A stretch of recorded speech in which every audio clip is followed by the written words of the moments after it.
Malcolm, first off, congratulations on the series. I would be remiss if I didn't start by asking you, on both a personal and professional level, after a long, bumpy road to get here, how are you feeling now you know the series is going to be getting in front of fans? I'm nervous but excited. I feel good. I feel like we did it right. And we left it all on the table, Ray. That's it. I mean, we did everything we could do to strive for greatness, and hopefully the fans feel the same way.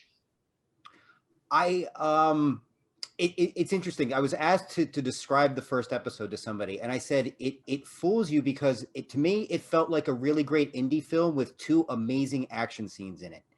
And I say that because by the end of the first episode, I found myself, to be blunt, getting pissed off on Sam's behalf, and my heart was breaking for Bucky. One, was that your intention, and two, how did you find that balance between really giving the audience a good dose of both? It was. I grew up writing features. My first half of my career was writing features. Second half was writing TV. The storytelling is completely different in both, in my opinion. I'm not the person who dictates, but in my opinion, the rhythm to how a story unfolds in a serialized story is completely different in a compressed feature story. And so Kevin, to make things difficult, said, we want something that feels like both. It can't be TV, and if every episode has to feel like a movie, but I want the deep dive of a series.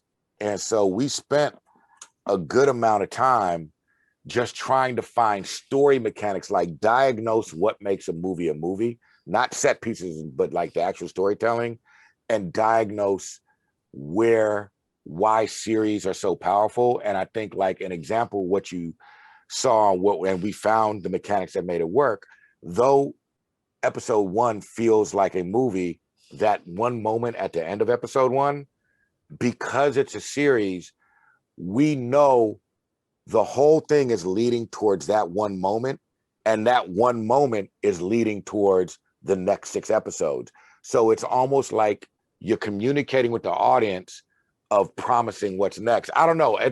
That was convoluted. It was hard, Ray. It was hard. No, I will say it was classic television at the end, because I wasn't, without going to spoilers in case we post this early, I wasn't expecting you to go there so soon. So I had that nice jaw-dropping moment at the end that I was looking for. It's a very nice touch. Very nice. Yeah. And very human, right? Like, wait till you see, I mean, it ain't done. Oh, that's good to hear. With Sam, it felt like we learned a lot about Sam in 45 minutes, more than maybe we may have learned about Sam before this point. And I guess, without giving away spoilers, what do you want audiences to take away about Sam that they don't know?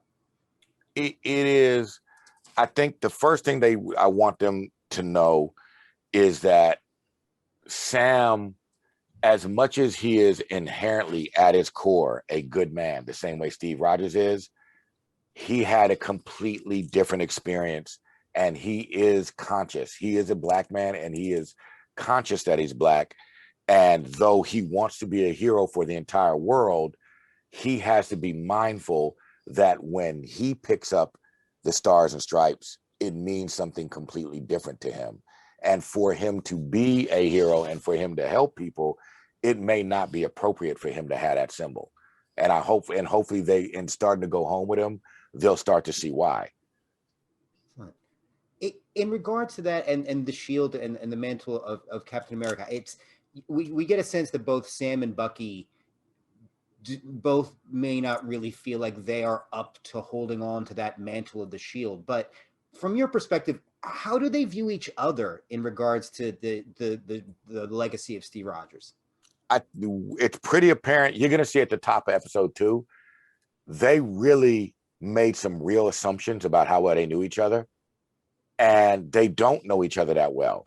And it's hard for them to process that because they've been in battle so many times, right? And when you're putting your life on the line, that's obviously going to connect a bond. And they had a mutual best friend in common, but now Steve is gone. And what they're dealing with is the assumption that I think those two characters made is Steve validated each one individually, Therefore, their friendship should be validated. And therefore their opinion of the other one is affected and shaded by, well, Steve says, yeah, Bucky's killed everybody on Earth, right? But if Steve digs him, he must be okay, right? Yeah, Sam is prickly and, you know, F's with me a lot of times, right? But if Steve and gave up the shield, I mean, I guess I shouldn't be saying that, but you see the pilot, Yeah. gave up the shield. But if Steve validates him, then he must be okay. Well, once they start hanging out with each other, they don't have Steve there to validate them no more, and they got to deal with their relationships and their opinions of each other at face value with no Steve shading. And there was a sneak preview I know that was just released recently where there's an exchange between Sam and Bucky, and it's where Bucky kind of snaps back at Sam and saying, "You don't get to call me this. Steve Rogers could call me this."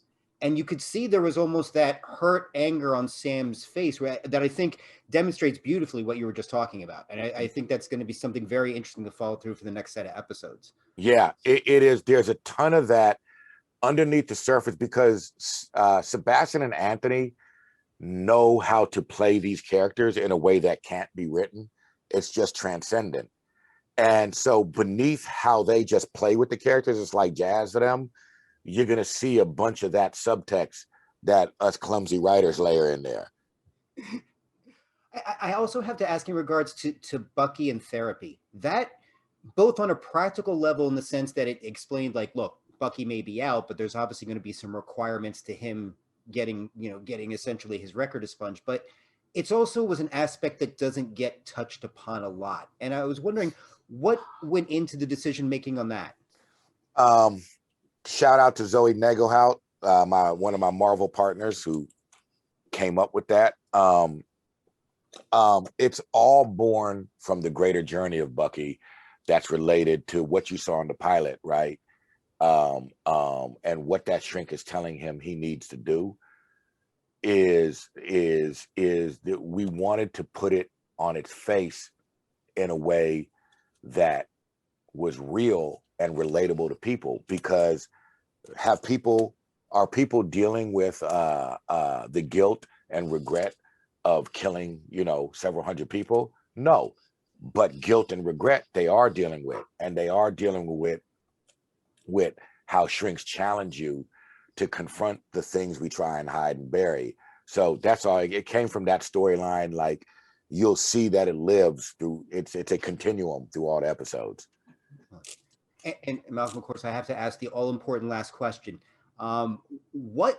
What's your geek guilty pleasure right now? Is there something that helps you burn off the stress? Music, comics, video games, television, movies, anything like that you'd recommend to viewers out there? What a shame that I'm getting to this late. I'm just starting The Last of Us. Oh, The video game. I'm digging it. I played the last Borderlands through completion. I didn't stay with it though, because I got caught up in work. But yeah, video games are what I do, and I'm just starting The Last of Us Part 1. I bought Part 2 also. excellent. Yeah. Looking forward to the series coming up on HBO. Yeah, that's my boy. Yeah, that's Craig.